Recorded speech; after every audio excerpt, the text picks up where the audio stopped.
بعض کہنے والوں نے یہ کہا کہ یہ فتوے دینا بدعت ہے۔ دیکھیں احادیث میں اختلاف ہے، ہم کیا کریں؟ ٹھیک ہے نا، آپ کہتے ہیں کہ حدیث نماز وضو میں اختلاف ہے، تو سیستانی صاحب نتیجہ بتاتے ہیں کہ یہ اس طرح کرو۔ دیکھیں یہ طریقہ کار آپ کا غلط ہے، یہی طریقہ کار اہل بیت علیہ السلام کے خلاف ہے۔ ہمارے موالے اہل بیت علیہ السلام، اہل بیت علیہ السلام نے یہ نہیں کہا کہ ہمارے مختلف احادیث آ جائیں تو آپ فتوے دے دیں لوگوں کو۔ یہ کب کہا ہے اہل بیت علیہ السلام نے؟ یہ آپ لوگوں کے اگر مختلف احادیث آ جائیں تو آپ جا کر فتوا دے دو لوگوں کو، اور آپ کی فتوا حجت بن جاتی ہے۔ اب دیکھنا یہ ہے کہ کیا نص موجود ہے یا نص موجود نہیں ہے اپنے الفاظ میں فتویٰ بیان کرنے کے حوالے سے۔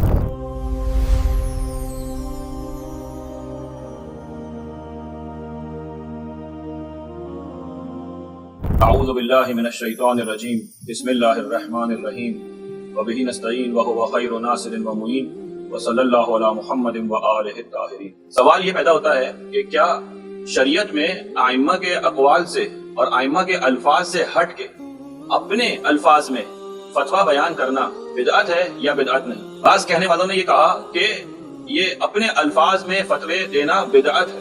اس حوالے سے اگر ہم رجوع کریں خود علماء اخبار کی طرف تو وہ بدعت کی تعریف یوں کرتے ہیں کہ ادخال امر فی الشریعہ لم یرد فیہا نص، شریعت میں ایک ایسی چیز کو داخل کر دینا کہ جس چیز کے بارے میں شریعت میں نص موجود نہ ہو۔ یہ علامہ مجلسی کا جملہ ہے بدعت کے حوالے سے۔ اب دیکھنا یہ ہے کہ کیا نص موجود ہے یا نص موجود نہیں ہے اپنے الفاظ میں فتویٰ بیان کرنے کے حوالے سے۔ تو ہم یہ دیکھتے ہیں کہ ائمہ نے اپنے کچھ اصحاب کو فتویٰ بیان کرنے کی اور فتویٰ دینے کی ترغیب دلائی، جس میں سے ایک ابان ابن تغلب ہے کہ جس کے بارے میں ائمہ نے کہا کہ اجلس فی مسجد المدینہ وافت الناس، اے ابان کوفے کی مسجد میں بیٹھو اور لوگوں کو فتویٰ دیا کرو۔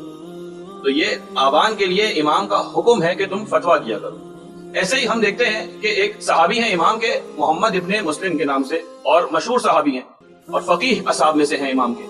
وہ امام جعفر صادق علیہ السلام کی بارگاہ میں آتے ہیں اور امام سے کہتے ہیں کہ میں آپ کی احادیث سنتا ہوں، اس میں سے کبھی کچھ کم کبھی کچھ زیادہ کر کے بیان کرتا ہوں۔ تو امام نے فرمایا ان کنت ترید معانیہا فلا باس، اگر تم اس کے معنی بیان کر رہے ہو تو کوئی برائی نہیں۔ اصول کافی میں یہ حدیث امام سے نقل ہوئی۔ اسی طریقے سے اصول کافی میں ہمیں ایک باب ملتا ہے کہ جہاں پر نکاح اور صفاح اور زنا میں کیا فرق ہے، اس باب کو بیان کیا، اور اس باب کے عنوان میں خود شیخ کلینی نے کہا ہوا من کلام یونس، یعنی یہ یونس ابن عبد الرحمن کا کلام ہے۔ یعنی اصول کافی کے جو ہماری حدیث کی کتاب ہے اس میں شیخ کلینی علیہ الرحمہ یونس کا کلام لے کر آ رہے ہیں حدیث کے باب میں۔ اسی سلسلے کی ایک اور کڑی وہ ایک مشہور تاریخی واقعہ ہے کہ جہاں پر ایک شخص کہ جو اہل بیت کے چاہنے والوں میں سے تھا، اس کو ہمارے مکتب کے غیر یعنی کوئی اور اس کا ہمسایہ تھا، اس نے اس کو اپنی میراث تقسیم کرنے کے لیے وصی بنایا۔ اب جب اس کو وصی بنایا تو یہ امام کی خدمت میں آتا ہے۔ امام کی خدمت میں آنے کے بعد امام سے پوچھتا ہے کہ مجھے فلاں شخص نے وصی بنایا ہے اپنا کہ میں اس کی میراث تقسیم کروں، اس کی ایک بیٹی ہے۔ امام نے کہا کہ آدھا بیٹی کا ہے، آدھا اس کے پیدری رشتہ داروں کا ہے، یعنی چچا تایا وغیرہ کا ہے۔ امام سے ملاقات کے بعد یہ شخص کوفے سے ہوتے ہوئے گزرا اور کوفے میں امام صادق کے افضل فقہائے اصحاب جن میں سر فہرست زرارہ، ان کو یہ پورا ماجرا سنایا۔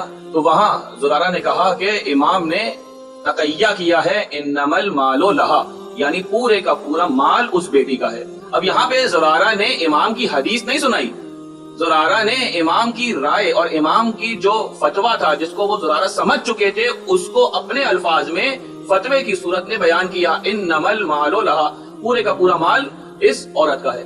اور خوبصورت بات یہ ہے اس حدیث کی کہ جب یہ شخص اگلے سال دوبارہ حج پر مشرف ہوا تو اس نے یہ پورا ماجرا امام صادق کو سنایا اور امام صادق سے پوچھا کہ میں نے آپ سے پوچھا تھا کہ یہ مال بیٹی کا ہے، تو آپ نے کہا تھا کہ آدھا بیٹی کا ہے اور آدھا آبائی رشتہ داروں کا ہے، لیکن زرارہ نے اس طریقے سے کہا تھا۔